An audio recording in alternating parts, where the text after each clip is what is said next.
भाइयों, मैं संदीप कुमार आपको एक सच्चाई से अवगत कराना चाहता हूं। और सच्चाई की कीमत बहुत बड़ी होती है।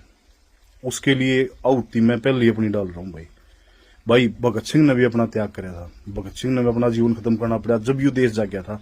और आज यू देश जब जागेगा जब हम सच्चाई की राह पर कुर्बान होंगे, जब यू देश जागेगा। नहीं इतने यू देश जागे नहीं।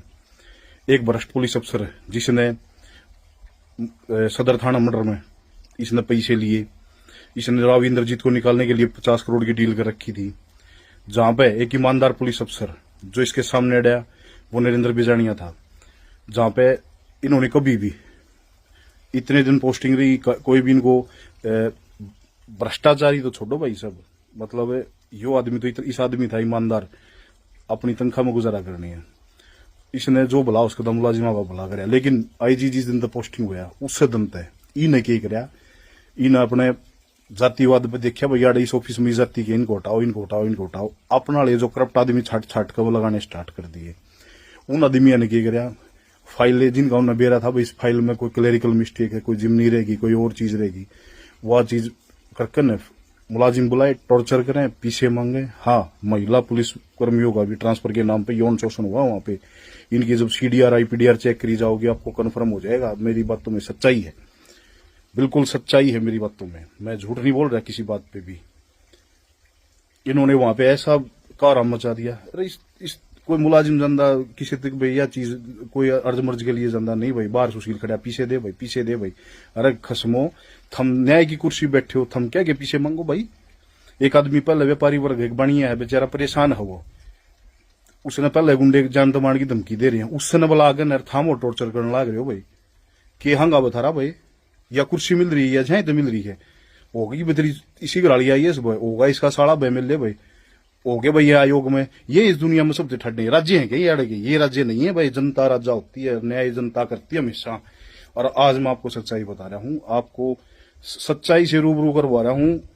इनकी भ्रष्टाचार की जड़ें बहुत गहरी हैं। जो दरखास्त इनके खिलाफ कंप्लेंट हुई थी उसी भ्रष्टाचार से डर के इसने सुसाइड कराया है। एक चीज और मैं बता देता हूं, जब हमने सुशील को पकड़ा था वहां पे गनमैन को, तो इसने रास्ते मृत्यु बताई। बोले एक चीज तो और रहेगी, माँ के रहेगी भाई। बोले मैं ना एक जगह तो और मंथली कलेक्शन करके लेके आया था और वो पीछे डैशबोर्ड में रह गए। धर्मेंद्र ड्राइवर उस गाड़ी ने लेकर न उड़ गया है। धर्मेंद्र और सुशील कुमार उस गाड़ी में दो आदमी थे। जब इसको पकड़ा गया, इसको शामिल जांच होने के लिए नोटिस दिया था। इन्होंने बोला ठीक है कोई दिक्कत नहीं, बोले आप सर बैठे हैं 10 मिनट में बाहर में, चलो मेरा बाल पाड़ सकते हो। भाई हमने क्या ना बाल पाड़ना, तेरे खिलाफ पब्लिक आदमी कंप्लेंट कर रहे हैं, हमारा पुलिस की ड्यूटी है, हम पकड़ांगे भाई, आगे अफसरादी सुपुर्द करांगे भाई, आगे तेरे खिलाफ न्यायिक जांच होगी, सच्चाई जो होगी वो आगे शमी आओगी। लेकिन इनका भाई अहंकार इतना करड़ा था, अगर कुछ नहीं। हाँ, जब नू देखा भाई तेरे पटली तेरा पाप का गड़ा भरली आई, प्रकाष्ठा होगी तेरी, जब इस आदमी ने केवल भाई तू बदनाम होगा और परिवार की राजनीति में भी नुकसान पड़ेगा, सारी चीजों में नुकसान पड़ेगा। इसने अपने परिवार को सबको बचाने के लिए सुसाइड की है। ये बात नहीं है कि भाई इसके साथ अरे बड़ी बड़ी जांच चल रही है आदमी की। लुगाई भी जेड़ा मुगी तो लुगाई तो ही बुरा था भाई है। इसकी घरवाली को भी डर है कहीं इसकी भी भ्रष्टाचार का भंडा ना फूट जाए। आयोग में बैठ कर ने इनके घरवाले ने, इसके फादर ने, सब ने भ्रष्टाचार किया। इनकी भी जांच होनी चाहिए संपत्ति की भाई। इनको लाइसेंस नहीं मिल रहा, ये भ्रष्टाचार करेंगे। और एक जाति के नाम पर नहीं, सच्चाई सामने आनी चाहिए। इसने भ्रष्टाचार कराया था, परेशान कराया है सबको, इसने रिश्वत ली है, भ्रष्टाचारी आदमी था यो। और मैं कति सच्चाई कह रहा हूं, जो पैसे टीएचसी वहां से सोनारिया टीएचसी ने इसको ले आके दिए हैं सुशील को, वो पैसे इसके पास पहुंचे हैं। इसका डैशबोर्ड गाड़ी के डैशबोर्ड में पैसे थे, वो पैसे इसकी लड़की ने लिए हैं। यू पैसे तो नूट गया, कहते पीछे बिरा लग गया जब इसने सुसाइड करी है। मेरी बात सच्चाई है। और भाई मैं अपनी आहुति दे रहा हूं इस चीज पे, क्योंकि मन बेरा पट गया कौम में। और भाई हमारी देश की जनता आहुति पे जागे भाई, कोई बात ना भाई। मेरे तो दादर भी देश खातर लड़े हैं भाई, छोट पोता भी लड़ पड़ा कि मैं बात कौन है। हाँ, परिवार के लिए फकर, मैं अपने को फकर महसूस करता हूं कि मैं ईमानदारी के साथ खड़ा रहा हूं। मैं ईमानदार आदमी था, ठीक है। अगर मैं ईमानदार नहीं होता तो मेरा बैंक के वो करवा के देख लो मेरे सिर पर कर्जा से, ठीक है। इसी कोई बात को ना, लेकिन हिम्मत है, वो अपने बच्चे ने पढ़ाने लग रहा हूँ, सारी चीज करने लग रहा हूँ, मैं सक्षम हूँ, एक जमींदार का बेटा हूँ। लेकिन मैं यूं नहीं भ्रष्टाचारी हूँ। मैं भाई मैं भगत सिंह का फैन हूँ और भगत सिंह पर गाइस हूँ। मैं डरूंगा ना किसी बात से, मैं मेरे हर एक चीज सामना करूंगा। लेकिन आज पब्लिक को जगाने के लिए, देश को जगाने के लिए ये जरूरी हो गया है। अब इस सच्चाई की लड़ाई में पहली आवती में, अरे इतना ईमानदार आदमी रहे जो डीजीपी रहे, अरे या ये लोग भी, अरे ये जो काले को हुए बैठे हैं, ये केवल इसलिए अब यो चला जा रहा, हम फिर खुली मलाई खावा, कति खुली मलाई खावा।